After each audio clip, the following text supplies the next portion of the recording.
Good morning, everyone. Thank you so much for joining in.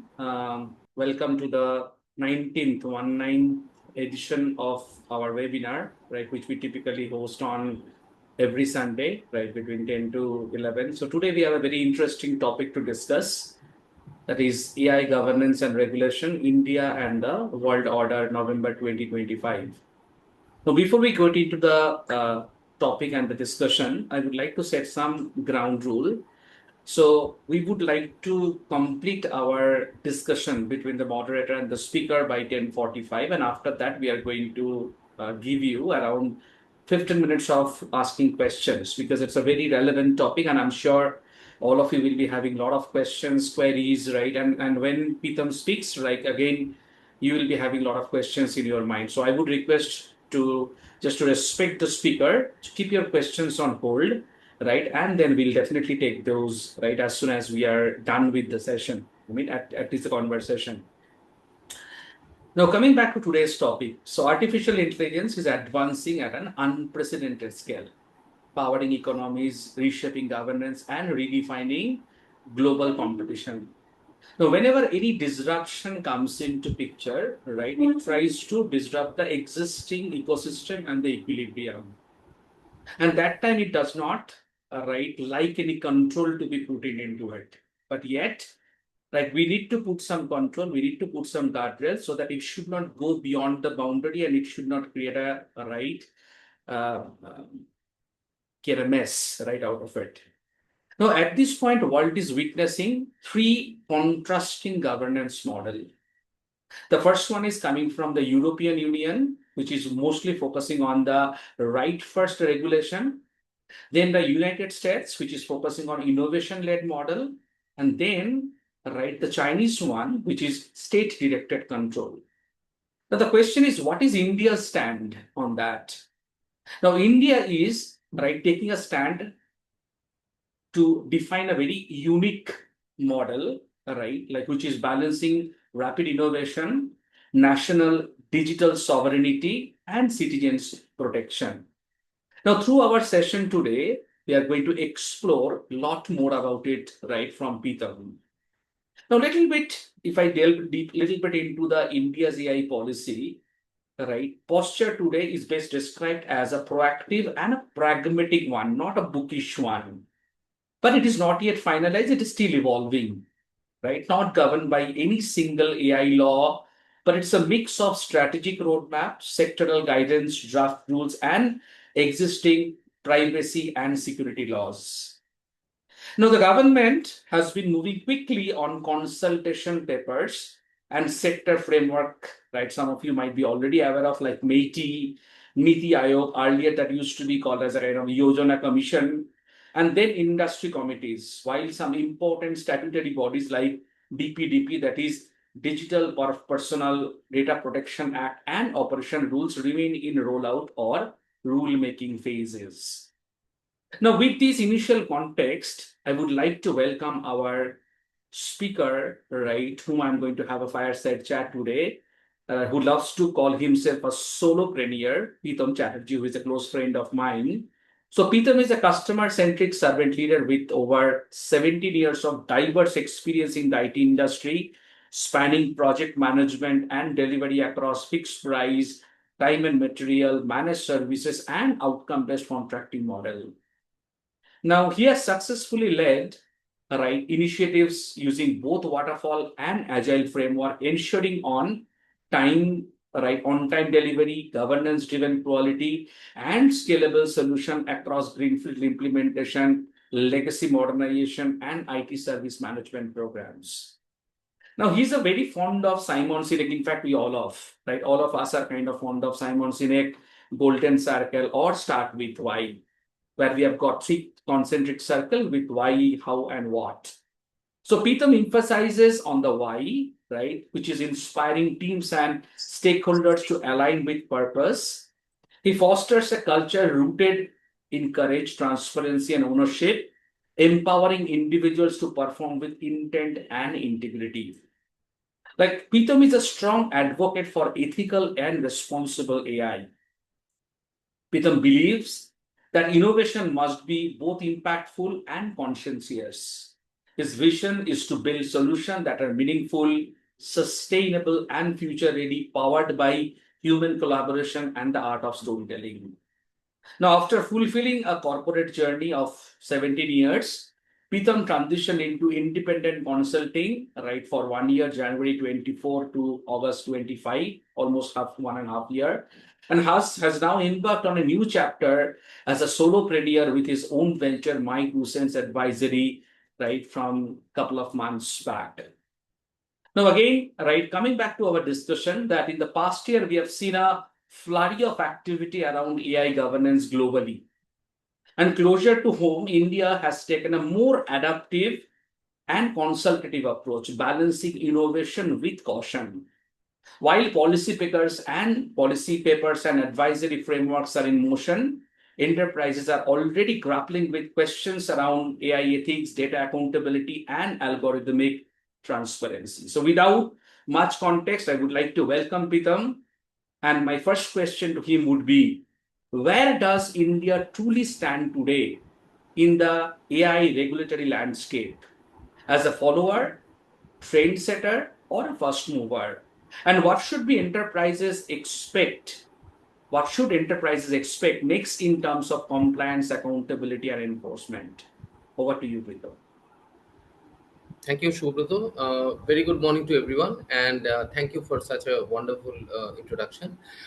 Okay, so the point is that I am very much a proponent of AI because AI actually helps us in reducing a lot of like mundane work, and helps us in like an intern who doesn't take payments, who doesn't take holidays, nothing of that sort. It's a very good clerk, you may say. But say for example, even I design my own logo using Perplexity and Canva both. So I am not against AI, but what I'm concerned about is the kind of regulations or the kind of diverse regulations across the globe, and they are not synchronized. There is no global order at the moment. That is one. Second is that India is a fast mover, I would say, in the sense that it is not. Of course, it is lagging behind the US or China, who has been doing a lot of R&D for the last 40 years. We were studying 20 years back when I was studying BTech. AI was a chapter, or rather, like in fourth year we used to do it as a ritual, but they were doing in the actually whatever we were doing in Gmail, Yahoo, all that free stuff, those were fed into the models. Now we get to know, because nothing was free, but it was all used as a kind of a training data sets, right? So that being said, right now India is in a position who is moving as a fast mover. As we speak, we have a India AI Impact Summit in 2026 February, wherein and lot of submissions are going on. As we speak, even last night I saw in the LinkedIn, they have their regular updates coming in. They have their magazines also coming in, the last one being in September, which they publish around all that happening across the AI space. But having said that, India still needs to.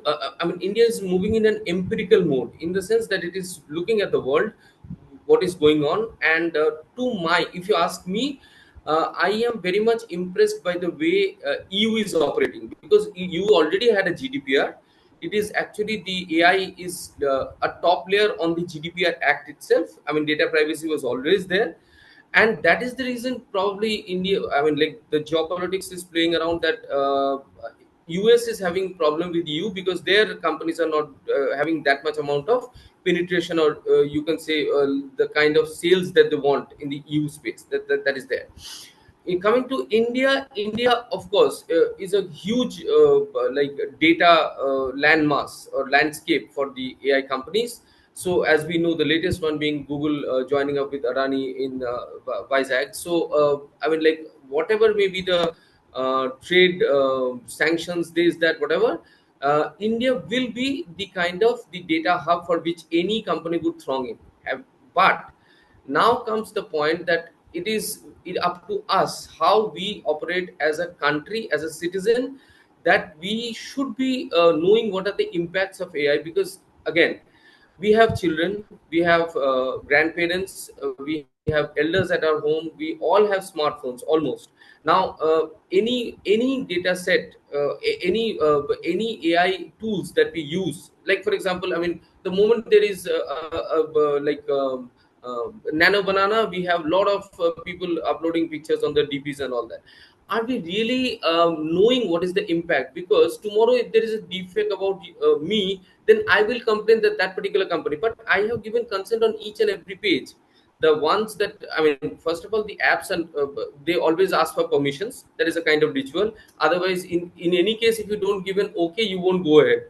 So that's a kind of a trap. So once that is there, again, when I'm talking to you, I have an option of putting things on cloud. I mean, in the interest of memory, because they give the options on the laptop, or I can put it on my local laptop. I mean, the moment the laptop is destroyed or it is formatted, the data is gone. But we ourselves are contributing, because see, one is the government regulations, one is the citizens awareness. In the interest of convenience, if we are not aware of what we are doing and why, the main reason why, there comes the problem. So yeah, India is scaling up fast. India has to pace up, but again, we as a citizen have to join up in the interest of understanding how we can leverage AI and not get consumed by it. Thank you. Thank you, Deepam. It was really well summarized. Now, as AI systems become deeply embedded in how we work, govern, and live, one of the biggest challenge emerging globally is balance. The balance between the innovation and the regulation, the between the citizen right and the commercial growth. Both are important. Unless we get a customer centricity, right, we cannot grow. At the same time, we need to take care of, as you rightly said, we need to take care of the citizens' right? Sometimes both are contradictory, but at the same time, we need to strike a right balance. Same applies to innovation and the regulation.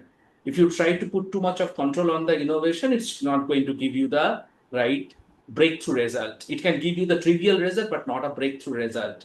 But at the same time, if you don't try to control the innovation, it may go haywire and can, right, create havoc. Now, while India is shaping it, as you said, shaping its own AI governance model, but in a little controlled manner, our companies are also operating mostly, most of the Indian companies are operating in a global environment.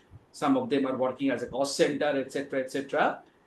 So where we get to, I mean, where they must comply with the diverse standard like, right, European Union AI Act, US Executive Framework, or emerging Asian norms. So the question then is not just applying or about compliance, but how to do it without losing the agility and the scale that drive innovation. So my question to you is, how do you strike the right balance? It's a very difficult thing, safeguarding right without showing innovation, and how should Indian companies navigate compliance across multiple jurisdictions without stifling scale? Fantastic question. Okay, couple of things here. First of all, in our traditional SaaS companies, we have worked in SaaS companies since, I mean, like the front runners, TCS, and all that. I have been in place since the 1980s, right? So across geographies, whenever a multinational companies work, it has to work across, I mean, aligning to the law of the land of that particular country. So that's a given. Now, I mean, we are not contesting that. There cannot be a universal law of the world. Every country has a relevant law. Even in India, law is a state subject, right? So Correct. we are not debating that. What we are saying is that let the industries work according to the guidelines of the particular regulations of the particular company, of the particular region or the geography they are operating in, because that's a norm that they have to align. Otherwise, they will not be able to work. That is there. But when it comes to the citizens of the country, we need the government of the land, or the government of the day, to take care of the citizens in terms of awareness, in terms of implementation, in terms of constant, like for example, there is a very good movement going on. We have seen that in terms of cybercrime.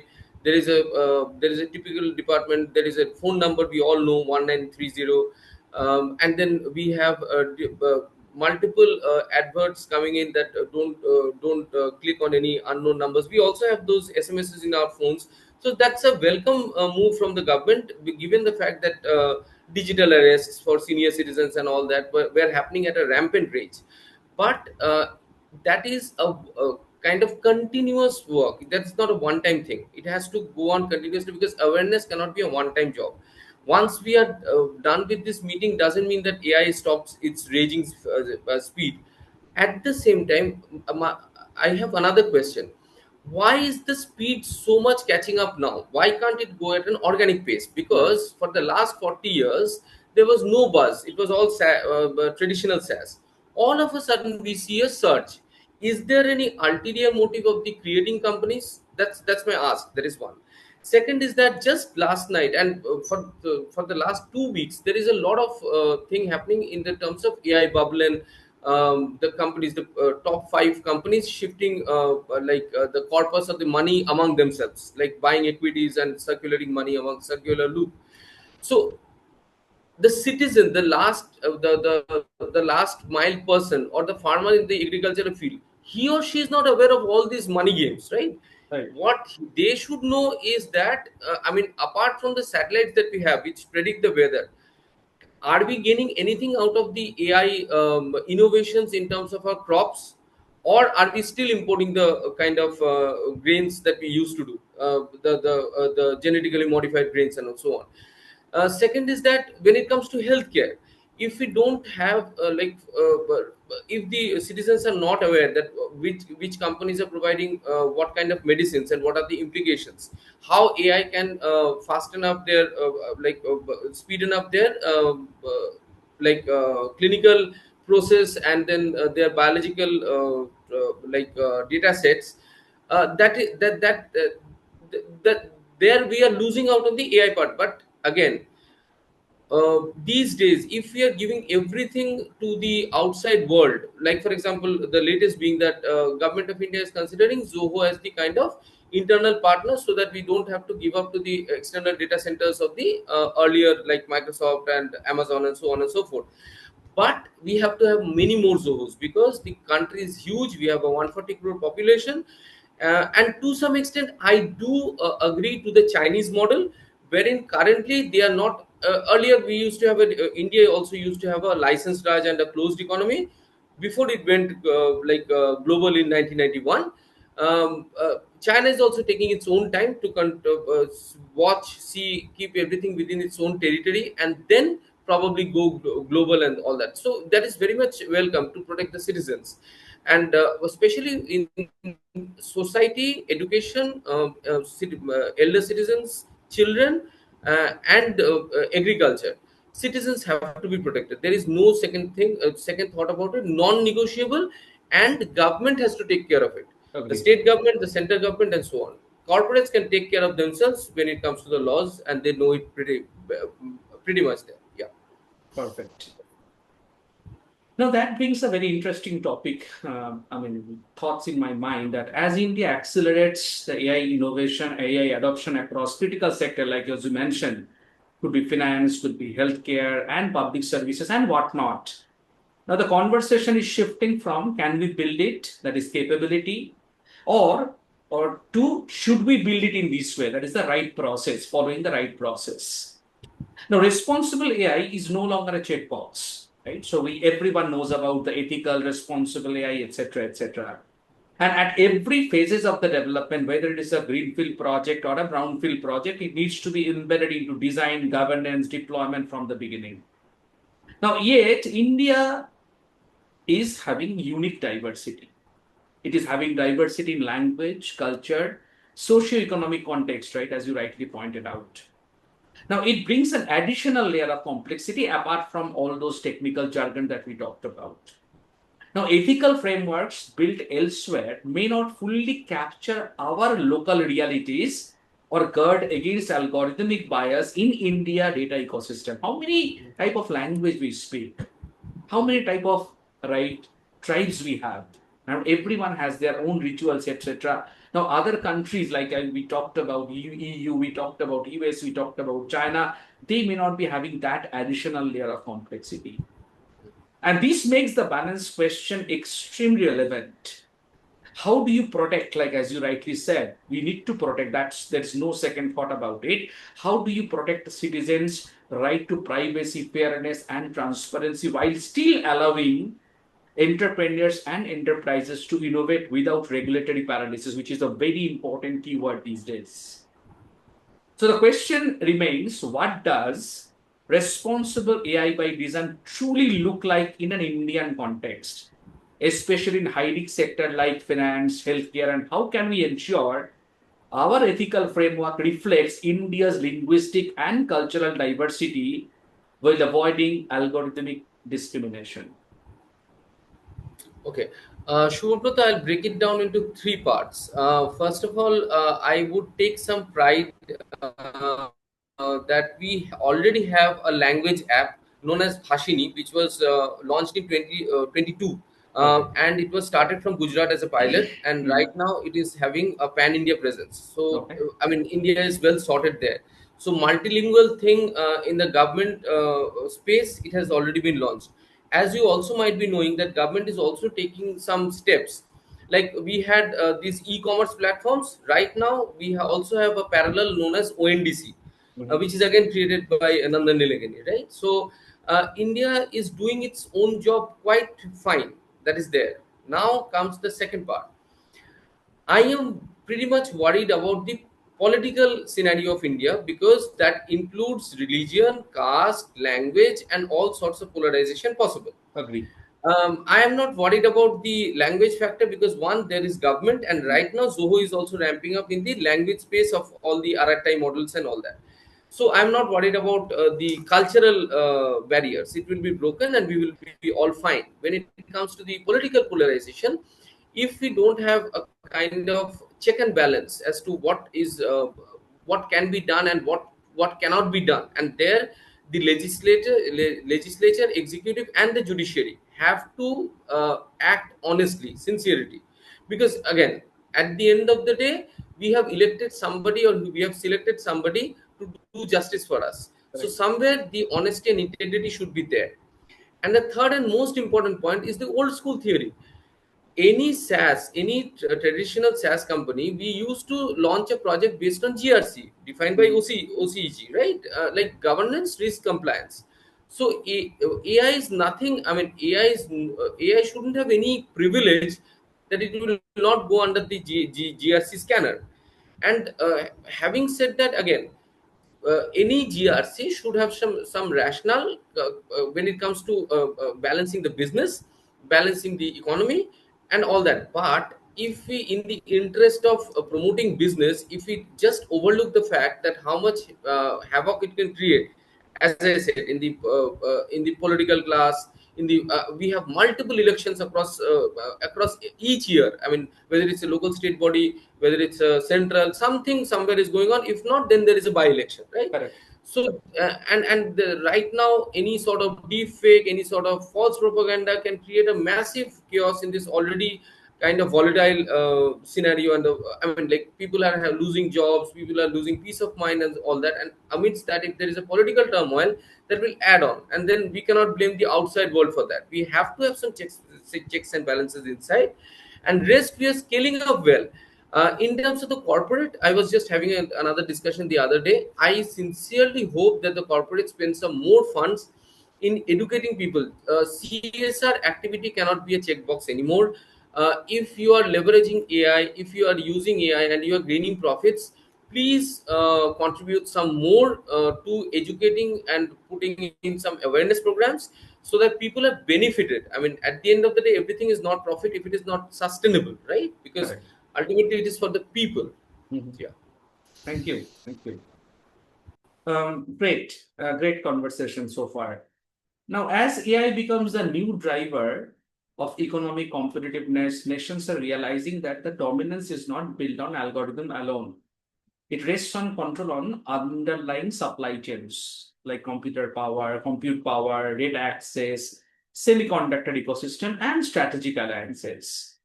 Now, as I told earlier also, India has shown already intent through some initiative like METI, India AI mission, collaboration, and you also talked about, right, many things like Bhashini and other collaboration with the global partners. But the real test lies in translating ambition into influence.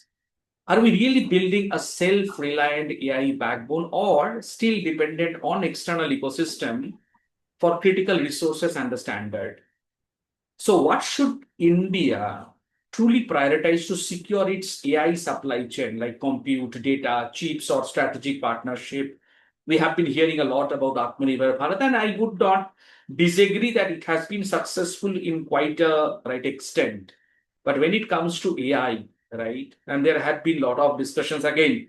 Pardon me if I'm not aware of it, but India has not been able to generate its own LLM, though we have been hearing there are a lot of startups trying to do that. In fact, in our own Kolkata-based startup, Assessly came up with a right large behavioral model. Right, they have come up with something like that, Assessly. So, but still, the question remains: how can the country move from being a participant to a real influencer in shaping global AI standard? So, Shobhrata, let me be very honest with you. India will take some time in gaining up the speed because we are lagging behind because we were a service-based economy. Correct. We were actually servicing the world, and we have done well in that field. I mean, I have no second thoughts about that. We have done great there. We have exported a lot of geniuses who are sitting in the California, in the top-notch chairs. But having said that, currently the need of the art is that we have to reverse the brain drain. First thing is that we have to create some kind of innovation centers, and things are in progress, but not fully public. In the sense, first of all, I am very impressed with the fact that government is backing a private company like Zoho, and the background story is that for the last 2 years they were actually shifting all their emails to the Zoho server. That is a background story. Just a couple of weeks back or a month back, the government officials put it on Twitter and all that we are shifting to Zoho, and all your emails will land up in the Zoho servers. So that's a positive step, because Zoho is guaranteeing that all the data remains within the borders of India. That is one. But having said that, one Zoho cannot be enough, because there will be some downtimes. Because again, uh, we know how Microsoft has created the data centers from North Pole to I mean, like across the oceans and everywhere. And right now, they any top-notch top 5 companies are right now creating data centers on land. Before that, they were already under the ocean, already under the glaciers, right? India didn't have anything of that sort. But yes, to my knowledge, uh, Tata's have created a data center in the Nordics. That is one. Second is that there is one more information coming up, is that there are a lot of data centers being booming in, even in Newtown, Kolkata, getting developed as we speak. Right. But the only point is that who gets access to that data currently. Just a little bit digression. Currently, the data source, if I take AI, it's all black box. We don't even know the source, right? According to a SEMrush report, the data source is also being tracked back to something like a Reddit or a LinkedIn or Wikipedia as a source. Can that be a source? Because we have white papers, we have journals from reputed universities which could be used as a training model. But in the interest of time, even the LLMs are being trained on data which is like available already online. So quality of data is very much a concern. And when it comes to creating the model, which India, I think there is some Yeah, if you can okay, go on mute if you're not talking. yeah, if somebody is Yeah, yeah, go okay, ahead. yeah, because there was some echo. So India basically has to secure these cyber borders, if I may say, because again, there is a trade-off. We cannot stay in isolation. We have to interact with the world, but there should be a government layer. We have something already in the Gulf. The Saudis use a kind of pipeline funnel that you cannot just use. I mean, like we have something of the order of the VPN. They have something like that when it comes to interaction and all that. Similarly, India should have some regulations from the government. I mean, now that I'm saying this, many people will have objection. What happens to the freedom? Now, in the interest of freedom, if my data is going to some unsafe hands, and Mhm. tomorrow it's boomerang against me, isn't that better that today we put the regulations in place so that tomorrow we are secure, our families are secure, our children are secure, our elderly are secure, right? Right. So yes, that is how I think India should move on from here. Absolutely. Absolutely. Okay. The last question and the context for us that, like as you rightly said, as India stands on the threshold of becoming one of the world largest AI-driven economies, the question is no longer whether we can harness AI, but how can we do it responsibly, inclusively, and equitably, right? Because of its diversity, as we talked about. Now, AI hold extraordinary promises that we have been doing right for the last 4 or 5 years, like since he has emerged at a larger scale, not and coming out of the book. Because earlier, as you rightly said, it was only in the book as a chapter, but now it has gone up to the reach of every Indian almost, right? Every Indian now know about right ChatGPT, etc., etc. Now, it can enhance public service delivery, improve healthcare access, transform education, and create economic pathways and whatnot. Now, yet, without thoughtful governance, it could also magnify social inequalities. I'm now looking into the darker part of it. So, it could also magnify social inequalities, erode privacy, and displace trust in institutions. Now, when we say that India's strength lies in diversity, like linguistic, cultural, economic, and demographic, our governance framework must therefore ensure that AI does not just serve the privileged few. That's the biggest concern at this point in time. Is AI only for those privileged few, or it is also going to empower every citizen? Now, whether he's a farmer from a farmer in Bihar, sorry about taking a particular state name, or a student in Bangalore, right? Again, sorry for taking a particular city, but this is a real fact.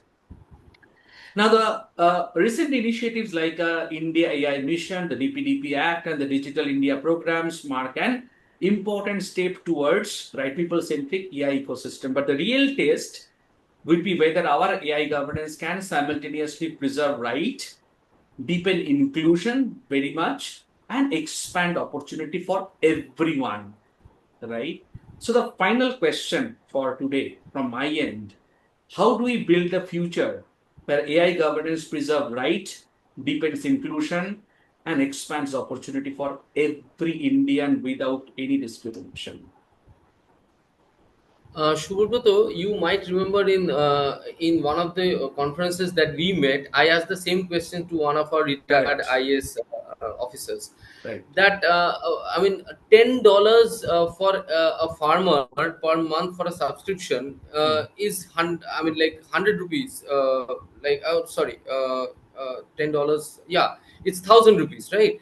So why would that person spend 1,000 rupees just to put a few prompts, and then the prompts may not fetch results, it may hallucinate and so on, right? Correct. So basically, the thing that I spoke in August, now I see even in 4th of November, 2 days from now, even ChatGPT, with the ChatGPT Go version, it is going like for 1 year it is giving free to all. Mhm. But they are not doing for us, they are doing it to get into the competition, because already Google has its presence with Correct. the students, Google has its presence with the students, and before that Perplexity already tied up with Airtel. So these are business models of the business champions. But at the government level, government has to chip in and then provide subsidies from their part, like they do for the underprivileged, as we speak. So that is one.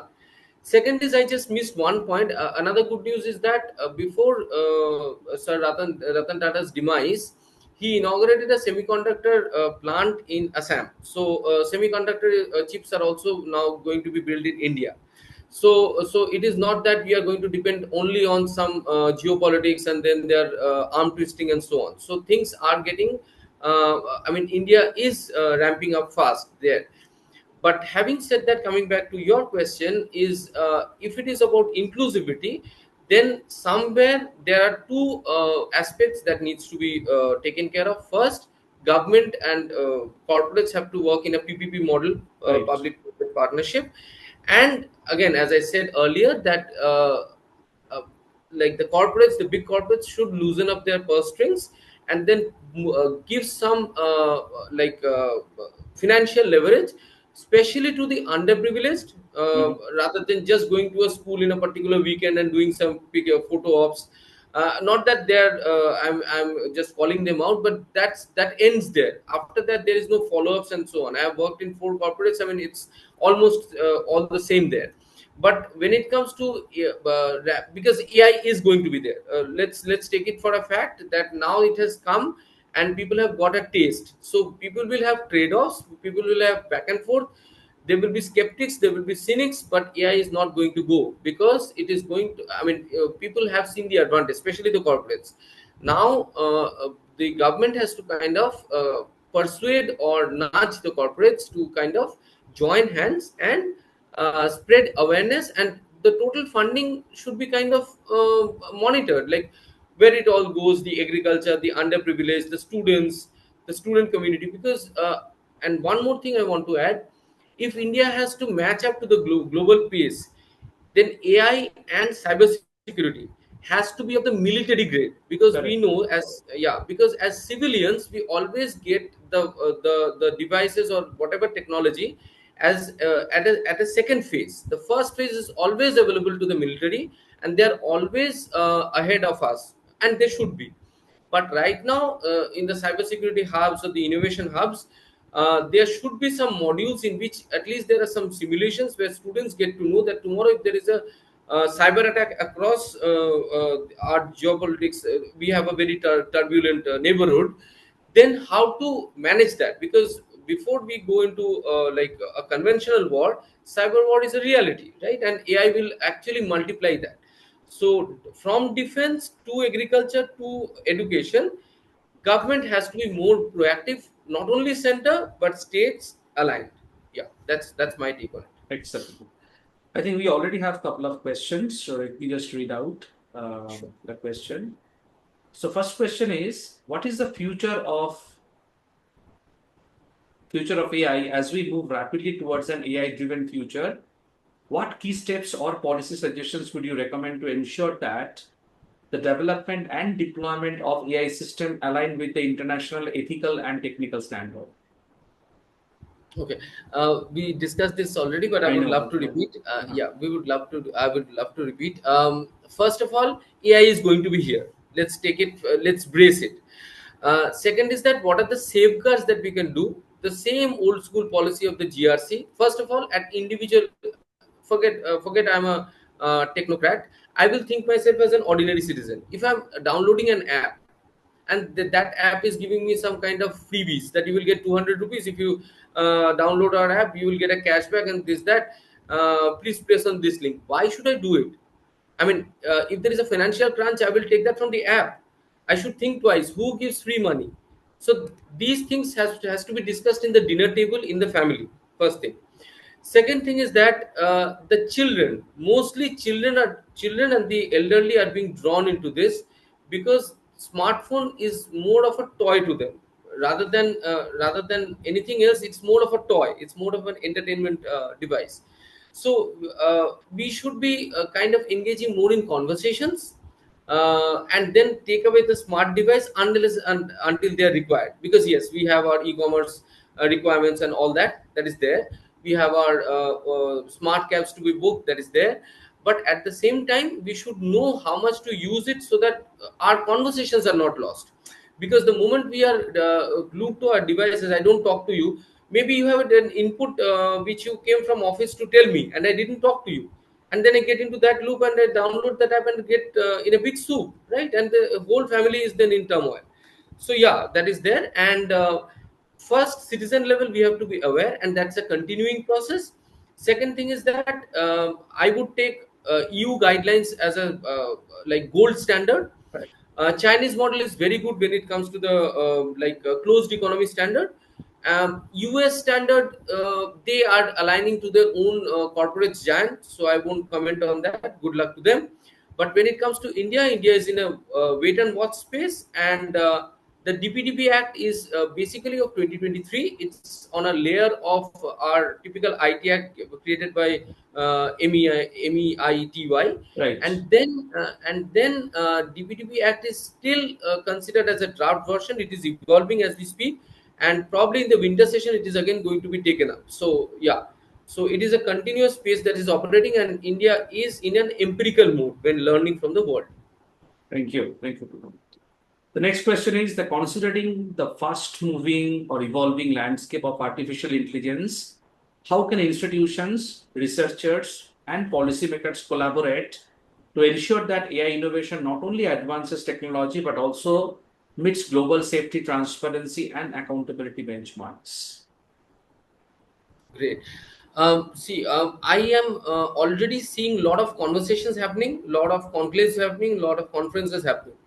The only thing that I am concerned about, I was having another seminar with sustainability community. So what they said is that there is a lot of policy, lot of discussions on paper, and what are the good steps, best practices. But who will bell the cat? Because when it comes to reality, I have spoken to some of my good friends who have said that they have white papers to submit to the government, but the government didn't give that amount of attention even through to go through the draft, right? So that is also a reality. So though we have researchers, we have our talented researchers, we have our educationists, academia, who have actually plunged in. Even government is encouraging that. In fact, there is a my India gov portal that is there, in which you can join into cyber security quiz and all that. But I'll tell you for a fact, and please don't mind me saying this, once you click on the submit button, there is rare chances that the certificate is generated. It hangs, probably there is some error on that part, and that the website looks good. It is not that jarring, but when it comes to performance, there are performance issues. Now if one or two times if I do that and I recommend it to you, you will come back to me saying, Petam, what a waste of time. Is that even a portal? Now if people lose interest in a portal which you have celebrated, you have inaugurated, you have propagated everywhere, and then it doesn't work, doesn't really make sense. So my only intent is that discussions, debates, conferences, white papers are all good. Where is the implementation? The implementation has to be through the government, through the government agents, whether it's the IAS, I mean the service cadres, or through the researchers, through proper channeling of funds. And then there should be a time boxing, because again, we don't have much time to defend against AI, the AI rage. So we don't have that luxury because we are scaling up. So we have to be very careful where we spend the money, and then we have to constantly engage with the government, because again, as citizens, there is a portal MyGov India in which you can ask questions, you can put your suggestions. Even in the draft version of DPDP Act, they came in with a circular that you give your suggestions. How many of us were aware? I was not aware. But they came in with a draft. Most of the times, our MyGov emails go to a spam inbox due to the design or whatever, due to Gmail parameters, whatever. So what I'm saying is that the government of the day at the center is at least moving fast. The states have to ramp up. Some states, I'll name the states, especially Karnataka and even Uttar Pradesh and Gujarat, and even Maharashtra. They have scaled up pretty fast. Delhi is of course the center. The rest of the states, without any order of preference, should ramp up now, because government at the center cannot, it's a kind of collaboration of states, right? So it cannot act alone. Next question comes from Anshuman. How can AI regulation balance global standards with national sovereignty, particularly countries like India and local AI frameworks? I think we Okay. touched upon something similar, but if you want to just Yeah, summarize. sure. First of all, Anshuman, first things first, take care of the we always should take care of the family before taking care of the neighbors, right? So first, the Absolutely. golden rule is that, yeah, so the golden rule is that first India should think about its own people, and then the trade-offs between the intergovernment exchanges, because until and unless our own citizens are safe and they are benefited and they are taken care of, we are not catering to the world. First we should take care inward, and then the rest can happen. Yeah. Okay. And the next question is how can India collaborate internationally to create a fair AI regulations that prevent geopolitical misuse? Excellent. Shubhrata, great news is that India already collaborated with France this year only, and it was a joint summit that France and India held in Paris. and that was their president and our prime minister did the hosting part of it, and there it was kind of EU finds India more closer in terms of this AI evolution that is happening, in terms of like-mindedness, in terms of data security, in terms of regulations. So what my gut feeling is that India's laws will be closely aligned with the EU laws, if not the Chinese or the US. But at the same time, India, with its own diversity, has to customize accordingly, Of because course. yeah, because Europe has its own challenges, India has its own. Yeah. Anyone has any other question? Yeah. So hi Pritam, this is Shubha here. Hello. Yeah. So one question around, like as you rightly said, that there should be some integration between AI governance and cybersecurity, which is a very right thing to say. But my question is on what is the plan that India is having? I mean, both on the government side or the enterprise side, they are having to integrate these two things, Hmm. the AI governance and the cybersecurity strategies. Because right now there is, especially from the enterprise part, what we see, I mean, though there are some draft version of acts there, but nothing solid has come yet, so that they can include that and then plan for some integration and all. But this, on the same time, this integration is also very important. So what is the plan? Fantastic, Shubha. Shubha, in the last few conclaves that I have been into, I have come to know very interesting things, and I'll be very frank. I'll try to not to be politically correct. India is running on different like parallel tracks, and all of them are kind of speeding up fast. One, there is a AI mission which is operating under MEITY. There is another one which is DSCI, Data Security Council of India, which is again aligned to Indian government and closely dotted lines with your MEITY. I mean, like Ministry of Electronics and IT, Government of India.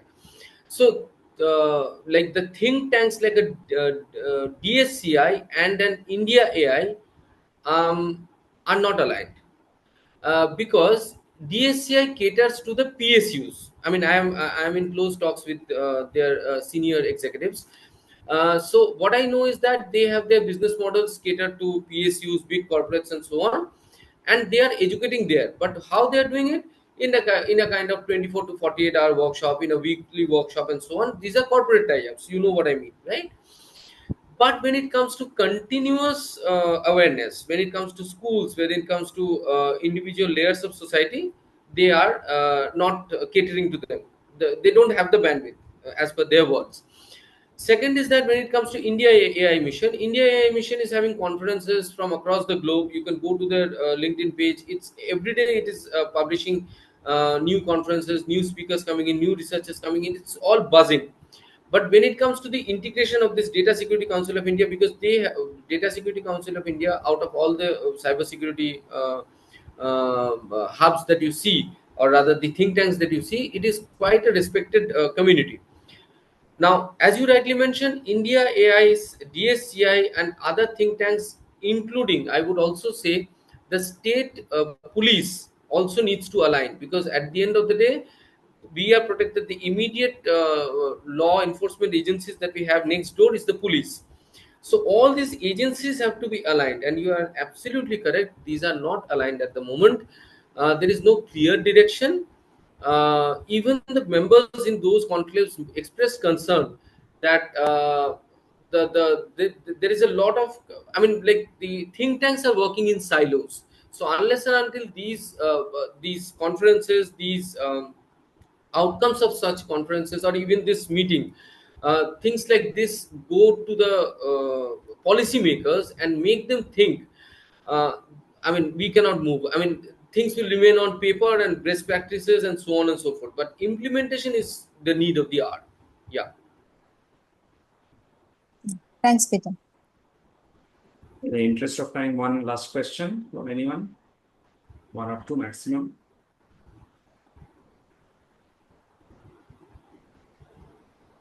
Okay, great. I think that was a very insightful session. So thank you, Pritam. And let me just quickly summarize what we have learned. So as we step into a digitally governed future, AI is just not a technology shift, it's a policy, economic, and ethical choice. And India is, like as he rightly said, India is still evolving, taking a kind of empirical stance. But India's leadership will be defined by how confidently we innovate and how responsibility we regulate. So definitely, India is a kind of a front runner, though not a front runner like as Pritam rightly mentioned, first mover. But India has its own unique challenge, right? Because of the diversity, and what you can apply really quick, what US can apply, what China can apply. Maybe India cannot do that because of its different type of diversity. But still, we are looking forward for those days where all those things can be right coming in shape. The world is watching, and the India's next move could shape the global AI order. So we are really looking for the day when Bharat আবার জগৎ সভায় শ্রেষ্ঠ অর্জন পাবে. Thank you so much. Thank you, Shobrat. Thank you, everyone.